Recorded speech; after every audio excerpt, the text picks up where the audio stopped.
from the heart of the free state of New Hampshire. This is The Independents with Carla Gericke.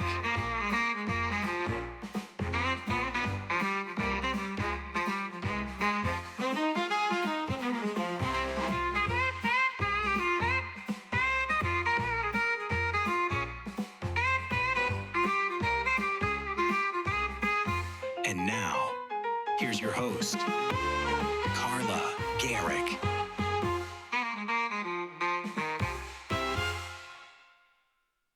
Hi guys, and welcome back to The Independents. It is so wonderful to be back beaming into your homes and streaming online.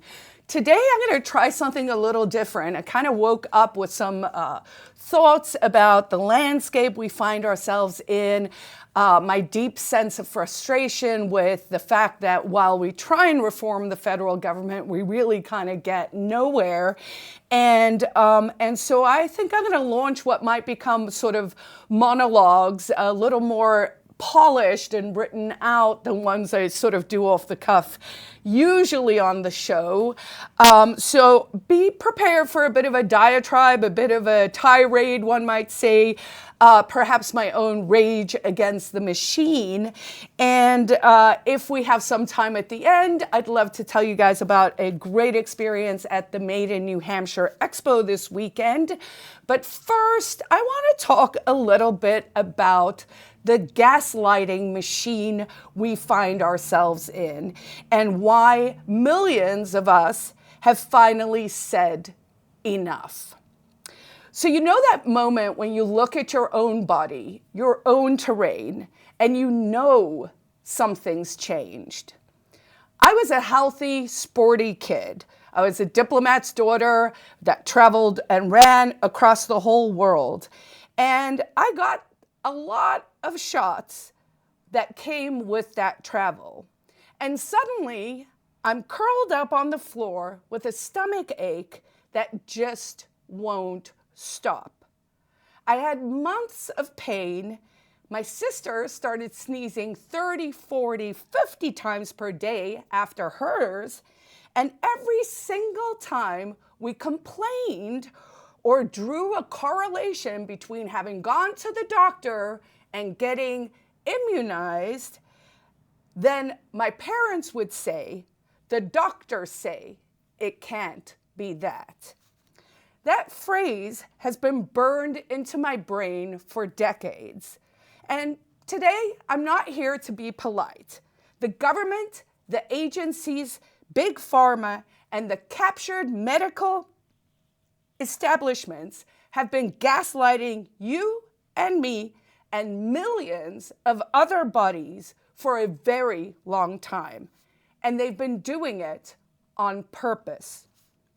Let me lay it out for you raw so that you too can share my deep frustration. Number one, there is no such thing as public health. It's a giant imaginary bucket designed to erase your actual body, your actual terrain.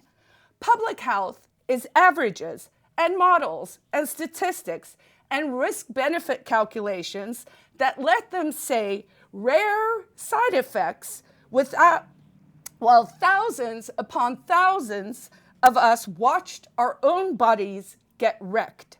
Healthy kids get the shots, then new gut issues, eczema, asthma, regression, allergies, autoimmune flares.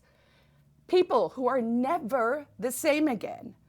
My body, my terrain, is not a data point in your bucket. Your child's body is not a data point. Health only happens at the scale of one body at a time. That is the only place reality lives. Everything else is an abstraction that they lie about. 2, they trained us to doubt our own terrain. In high school, they drilled it into us. Correlation isn't causation. We've all heard it. Ice cream and shark attacks, lucky socks, and winning the game of chance. These are cute examples. But when I got those shots as a child, my own terrain started screaming. When millions of parents started comparing notes on social media between 2008 and 2015 and saw the same exact temporal patterns in their children's terrain, what did it mean? Suddenly the slogan became a club. Correlation isn't causation turned into shut up and stop noticing what happened to your own child's body. They killed our natural intuition so that the giant bucket could keep running its experiments on our bodies. 3, social media let the truth slip out and then they shut it down on purpose. For a brief window back in like 2013-ish, regular people were connecting. Those rare side effects stopped looking rare when you could see thousands and thousands and thousands of people with identical stories about damage in one place. So what did the system do? They didn't investigate. They didn't study the microbiome destruction in the infants. They didn't fix the 1986 liability shield that removed any incentive for real safety testing. No, around 2019, they intentionally broke the networked effect. Facebook, YouTube, X, all of them. They deranked, demonetized, and disappeared those groups of people who were coming together to show things weren't quite so rare. I was a lawyer that was censored for simply talking about informed consent, which is a bedrock of legal and ethical principles. That silencing was deliberate. Then they pivoted to the ultimate gaslighting experience, COVID mania, which we all lived through. That, frankly, was peak fake insanity. Mandates, coercion, job losses, school closures, fear porn 24/7, a death counter. As a libertarian, I watched that and I thought, this is the best opportunity we are ever going to have to turn millions of you, yes, you back at home, off of big government forever. Instead, we actually saw 25% of the population go full-blown Stockholm syndrome. You basically bonded with your captors. Those of you who got caught up in that fear paradigm defended the very system that was censoring people like me, that was locking you down, and that was lying to you. And yet you still defend them today. Number 4, the gain-of-function lab leak cherry on top of a, let's call it a crap stack, but it was a something sundae. So while all of this was happening with COVID mania, the same bureaucracy that was busy censoring lawyers like me had been quietly funding gain-of-function research at the Wuhan lab. The US taxpayer dollars were given to EcoHealth Alliance, to Fauci's NIAID, and they engineered the most dangerous coronaviruses in a lab with sloppy safety. And the current administration, Trump just came out with this, now says the lab leak is the most likely origin of COVID. Fauci, back in 2012, himself once wrote that he thought the risks were worth it. Worth it for what? For his prestige, his grants, the power, for his pardon? There were millions who died. The economy was wrecked. Trust has been destroyed. And what did the system do when the lab leak theory got too loud? They censored it, they shaped the narrative, and then Biden gave Fauci a preemptive pardon so that he could ride off in the sunset with his fat pension, his vaccine royalties, and his prestige intact.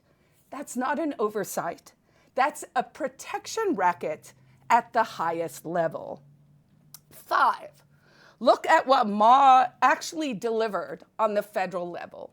Not the wish list we want, what is actually going on. So RFK Jr., who everyone who watches this show knows I'm a fan of, came in promising safety first, a schedule overhaul, real accountability. But what do we really have here in April 2026? Yes, fine, Pete went on TV and with the Department of War and said, okay, the military will stop mandating flu shots. Yay, okay, great. But beyond that, what have we actually seen that has been materially changed? Thimerosal has finally been removed from the flu shots. It took forever to get those out of the childhood schedule, and they literally took it from the kids' jabby jabs and put them in the old people jabby jabs. That's the system you think you should trust. So Thimerosal finally removed from the flu shots, 25 years late. The military flu shots yesterday were made voluntary. Yay, well done, guys. And, Ma's been doing some good work on nutrition. But the big ones, the childhood schedule overhaul, that's been blocked by a federal judge out of Boston, no less. The new ACIP, blocked. Votes nullified. The 1986 liability shield for the corporations that are making things that are not safe and no one can hold them to account, untouched. No apologies, no real transparency. Strip away the press releases, and the federal system is still protecting itself. The dissidents get silenced, and the giant bucket wins. Here's the hard truth that I've had to accept after watching this shell game for years. The federal government cannot be meaningfully reformed from the inside. Definitely not from the outside, I might add. It is too captured, it's too insulated, and it's too incentivized to self-protect. The pardon for Fauci, the court blocks on Maha, the untouched liability shields, all prove that the machine is designed to survive public outrage, not to actually respond to it. But there's hope. That doesn't mean we're powerless. This is probably one of the strongest reasons I'm pro-independence, right? And the reason why I run NH Exit Now, why I'm involved with the independence work, both on a personal and on a state level, and why I still believe the Free State movement is one of the smartest things still happening in the country. So let's contrast this. Hey, a lot of people said a lot of things were going to happen in DC. None of that is really materializing versus what have we accomplished on a local level here in New Hampshire? So unlike the feds, New Hampshire has actually passed some medical freedom measures. In 2025, we stripped the state health commissioner of the power to unilaterally add new required vaccines in order to now add a vaccine to the New Hampshire schedule. Only the legislature can do that. We've advanced bills around the hepatitis B shot, which no infant should be receiving. That is just literally profit to pharma. So that looks like it might be removed for schools and daycares. And we have simplified the religious exemptions so that any written statement works. So if you don't want to get one, you just say, God told me not to, or whoever your deity is. And we've limited vaccine clinics in schools to only during school hours.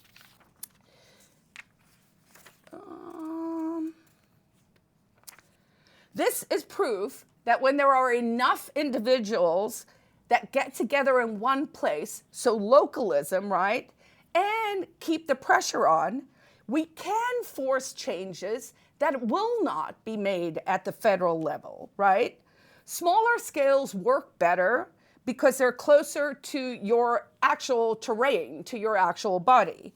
And they're harder here in New Hampshire for the bureaucrats to hide behind averages and models, right? Like we can actually show things more than just anecdotally. So the Free State movement for me and people coming to New Hampshire to really try and preserve and expand liberties shows what can happen when principled individuals pressurize their local government. So what's the rational response to all of this gaslighting? You have to stop believing them. You have to stop complying when you know the things that they're saying are okay, from junk food and overprocessed things and seed oils and trans fats and all of it and the jabby jabs. You have to stop complying when you know it harms your body. You should be protecting your own body and your own mind first. You need to go back to believing your own eyes. Correlation isn't causation, but you know what? Some obvious stuff is obvious because it is what is happening. And you need to learn to trust or retrust your gut, your actual intuition. You need to withdraw your consent from these clowns because they are not there to steward your health. They are there to steward public health, which what have we decided? There is no such thing because your body is your body and that's the only thing that should matter to you. So if you're not healthy, figure it out. We need to starve the system of compliance and legitimacy. We need to concentrate together with like-minded people. So if you're watching this in Brooklyn and you're never going to move to New Hampshire, create a little pod there, grab the other mommies, get mad and go make a difference, right? Demand structural accountability without waiting for saviors. Because here's the reality, folks. No one is coming to save you. We've said it a million times. It's a slogan. People hear it, but it is the truth. Do not obey. Like if they come out with some new scheme where they're like scaring you off the charts, be wary, right? And my point here isn't to be cold. It's to explain rational self-preservation. The federal machine is captured and likely unreformable in a deep way. In fact, I actually asked, as just like a sort of test on Grok, I said, what on a scale of 1 to 10 do you think is the likelihood of any of these reforms we're looking for, of which the most important, of course, is the liability shield? If we can get that away, then you have created an incentive where they actually have to, I don't know, do more than test 5 people for 3 days and then say it's fine. So we need to recognize that the changes we want are probably not going to come. So I'd asked Grok on a scale of 1 to 10, what do you think the likelihood any of these reforms, some change, something will happen, someone will be held accountable, because in case you missed it in the middle there, the gain of function lab leak theory is now the prevailing truth. It is what happened. So that means the US government made a more virulent, stronger virus and oops, released it on the world. And then we all went through whatever 2020 plus was, right? So Grok said, on a scale of 1 to 10, 3, maybe 4, that any of these things ever happen. Now, I'm not saying Grok knows everything, because it certainly took me a year and a half to persuade it, as many other people I'm sure did, that the lab leak theory was indeed the one that made the most sense, down to the fear and cleavage site. So just on the face of it, Grok says there's under 50% chance that any of the reforms, the ones introduced by Senator Rand, the ones that are trying to change the schedule, trying to get new people in just to be like honest with the data, it's not going to happen, guys. It's not going to happen. There's a less than 50% chance, and you know how democracy works, so it ain't enough. It's not going to change. So my recommendation to you is to stop feeding your trust, your compliance, and your hope. Stop outsourcing this to other people, to the government, to the bureaucracy, to the deep state, to the red tapers. Stop it, because it doesn't serve you. If you know, having come through these last few years, that something is just not what it used to be, if you suddenly are sneezing a lot more, or suddenly you're like very conscious of your allergies because they've gotten worse, these are all indications that you should believe your own body, and you need to do a reckoning. You need to actually be like, oh, actually, I think this really bad thing happened to me, and I'm not imagining things. It is what happened.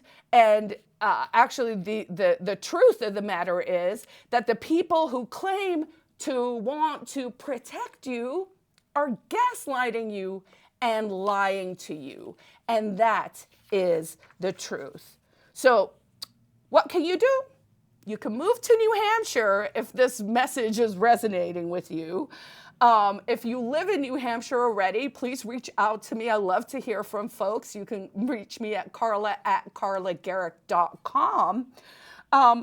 But why are we concentrating here? We're concentrating here to build real freedom where it can actually take root, right? Where we can make a difference, and then together we can build this ecosystem on the ground, starting with your own terrain, your own body, in New Hampshire, in a state where a lot of liberty-minded people are concentrating, and we're actually making changes. The important part that I want to leave you with here is the scale of things, right? Like, the federal government is so big, it is so many trillions of dollars. I do genuinely believe it's unreformable. But remember that the only scale where health actually exists is the one they've been trying to erase, and that's yours and mine. Again, there isn't such a thing as public health. There is only your health. From a young age, I know that those shots that I got and subsequent ones, and certainly a MMR vaccine that I was forced to get in college in 2008 in order to get my degree, changed me physically. It took me almost 10 years to get my health back. I know I was censored during COVID severely and strongly for talking about things like informed consent, the right of conscience, your right not to obey, the fact that you cannot make consent mandatory, which is what a mandate is. And I am saying today, I am never letting anyone tell me or gaslight me by saying, oh, the doctors say it can't be that. Correlation isn't causation. It's all those little words they tell you that make you doubt your own mind. And freedom comes from a free mind. So I implore you to stay individual, stay defiant, question everything, demand proof. Don't let them say a study says. Make them tell you exactly what the study says, because the data is bunk. It's up to us to get the hell out of the federal government's giant bucket of public health slop and into freer terrain. That's how we win. One terrain, one state, one free mind at a time. So those were my thoughts this morning. I got really annoyed. I mean, I was really happy to see that, they are taking away this one flu mandate. Of course, it looks like someone's giving you something, but really when you look through all of it, you realize, oh, they're throwing you crumbs while your terrain, your body is being destroyed, harmed, hurt. So if you're someone who really does feel like they came out of the last 6 years or so worse off than we were, you're not alone. You're not alone. There are millions and millions and millions of people who feel the way you do. And it starts The healing starts with reclaiming your dominion over your own corpus, over your own terrain, over your own mind, and learning to do what is best for you. And if we're all doing that, then we should sync up where it all makes sense. So I promised we would end with what was happening in the Made in New Hampshire Expo. I was I love going to that every year. I might even put an event up around it next year. We got some tchotchkes, we got some good food, we got some New Hampshire local stuff. This made me laugh out loud. I don't know if the camera there will pick it up, but I will show it here. So this is a little postcard, and it is a photo of a gentleman, a New Hampshireman, a Granite Stater, which of course means he's wearing a trucker's hat and he's got a beard and he's got a lumberjack shirt on, red and black as it is. And then it says, "The Guide to Understanding New Hampshire Expressions." And it is the same photo repeated for happy, sad, angry, confused, worried, surprised, excited, bored, and embarrassed. Well, there you have it. I am not embarrassed about my positions. I encourage everyone to start to think a little harder about what you experienced over the last few years and to stop obeying, to really, really, really sit with yourself and figure out how to improve your own health, and to just say no to the federal government. That's all I got for today, guys. Thanks for joining me. I wish you peace, love, and understanding, and I will see you back here next week.